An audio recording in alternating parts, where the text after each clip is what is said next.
Going live. Oh, we're going really slow. Hey, we're live. Jerry, what are you doing?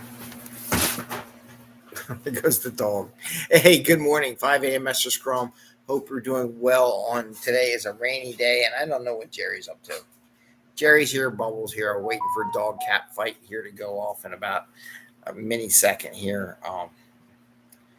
Yeah, you got to turn off your cell phone when you go live on record this thing. Anyway, today I want to talk about leadership confidence.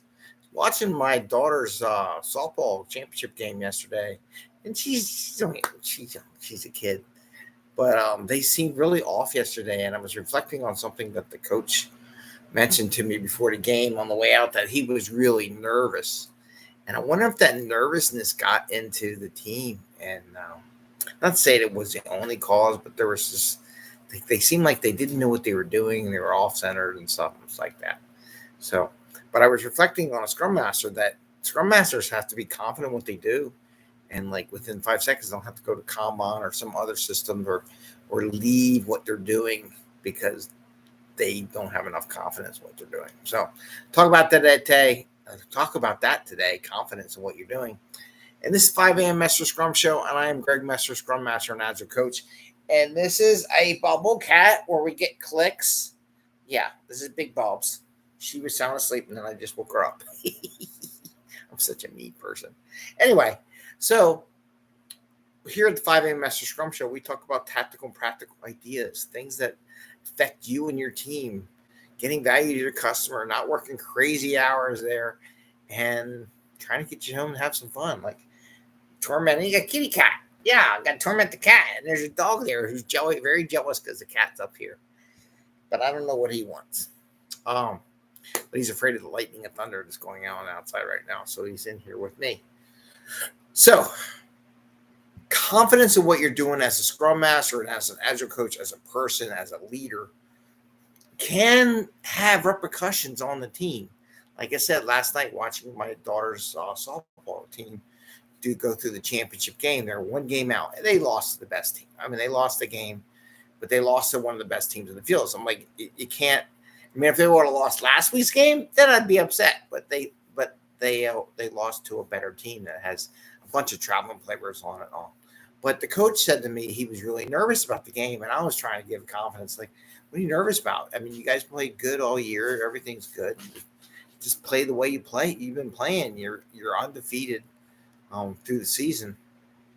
And there's nothing. You should just play it that way. And then I watched the team. They were afraid of the ball. They weren't hitting the ball.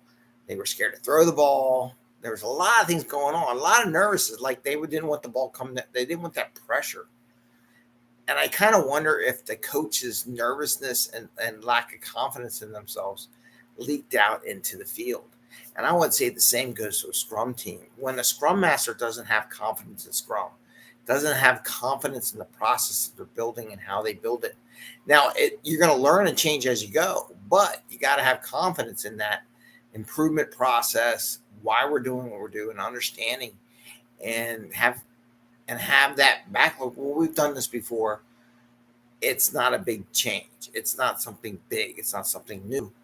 And what I see sometimes in some Scrum Masters is they lack that confidence, even Agile coaches, even managers. It's like, well, we'll start with Scrum and then we'll go to Kanban and then we'll try something else. No, just pick it, go with it, learn it, become really good at it, and you'll do fine, whether you pick Scrum or Kanban.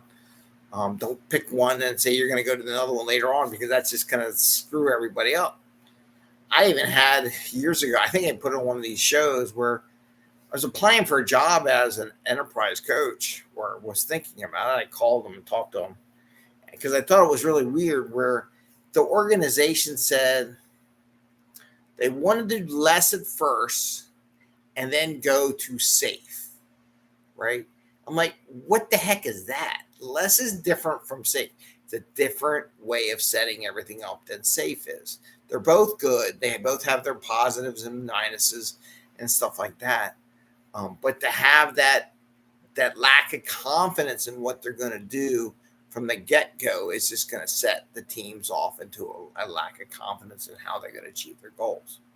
So I just wanted to share that with you today. I got my Philly shirt. They are the Phillies.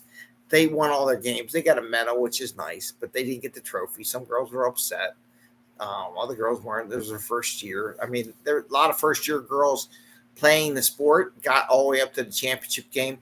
They did lose to the better team. Not by, they didn't get blown out, but they lost, right?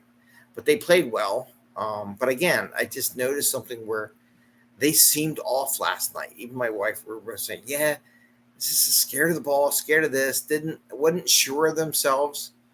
And again, the leader, the coach, kind of seemed he was a little nervous too. So I wonder if the nervousness of the leadership leaked into the team. So again, same thing with Scrum Master, Agile coaches, leaders, managers, tech leads.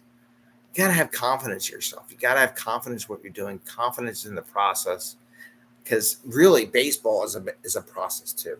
You got batting and hitting, fielding, catching, and it's the basics. And once you do the basics right, everything else flows. There's times when you're going to get really good hits, and there's times they're going to be just normal stuff. But when you're in a good flow, it'll happen. And the same thing goes with Scrum.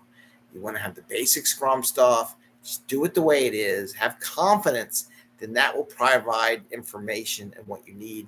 As you're tweaking, just like a game, you can tweak what is being said and how you want to bring it out and change it up a little bit to make it more productive. But if you don't have confidence in Scrum and you're going to be a Scrum Master, don't be a Scrum Master, because it's not going to be favorable to you nor the team. If you're saying, I'm going to be a Scrum Master, but I'm going to convert it to Kanban, or I'm going to be a Kanban, and then I'm going to go to Scrum, it's just not going to get the productivity that you want from a team. So with that, I just want to share that with you, just a little confidence thing that I saw, reflecting on how it affects Scrum teams, how it affects teams in general and different people around you. Have a little confidence in what you do.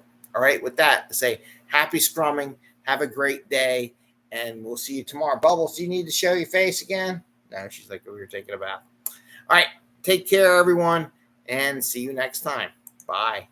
Fortune Cookie Friday is tomorrow. This should be good. See ya.